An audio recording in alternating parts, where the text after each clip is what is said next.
Bonjour à tous et à toutes, chers adhérents de BHC. Quand nous voulons éduquer nos enfants à être accrochés à ce qu'ils font, à vivre ce qu'ils font, si c'est l'étude, si c'est la prière, si c'est aider les autres, etc. Alors, qu'est-ce que fait que quelqu'un est accroché à ce qu'il fait? Le fait d'avoir du plaisir dans ce qu'il fait. Nous connaissons des gens qui travaillent pendant 40 ans et qui n'ont aucun plaisir de ce qu'ils font. Et si tu leur dis, je te donne ton salaire et tu travailles pas, ils partent en courant. Et nous connaissons à l'encontre de cela des gens que même si tu lui payes, il n'est pas prêt à arrêter à travailler. Pourquoi? Parce qu'il a du plaisir à ce qu'il fait, parce qu'il est accroché à ce qu'il fait, parce qu'il est enthousiaste dans ce qu'il fait.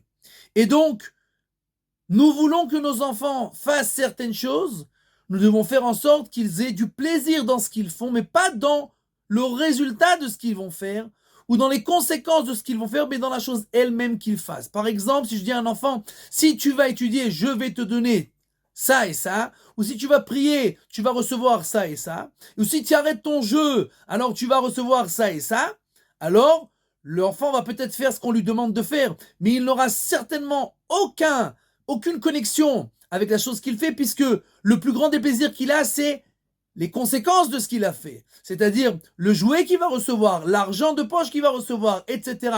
Et donc, si je lui dis arrête de jouer, viens prier, arrête de jouer, viens étudier, etc., il va peut-être faire ce que je lui dis, mais à la fin, il reviendra en courant à son jeu. Et en fait, qu'est-ce qu'on a obtenu? Exactement l'inverse.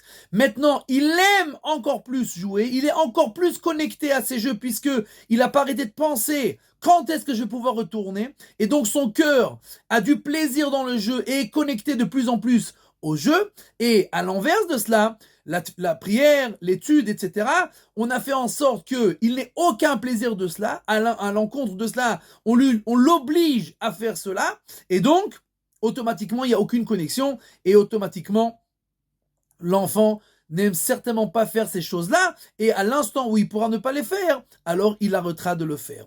Et quand nous disons à notre enfant, combien de fois il faut que je te dise que, etc., etc., chacun avec son rite, son rituel, d'accord? L'enfant ne comprend pas le français, ou peut-être qu'il a des problèmes de compréhension de langue, etc. Bien entendu qu'il comprend et la langue et la compréhension. Le problème, c'est que nous ne savons pas parler comment parler pour que les enfants écoutent et accrochent à ce que l'on dise. Comment on fait pour accrocher nos enfants? Cela est beaucoup plus que cela dans les prochains cours.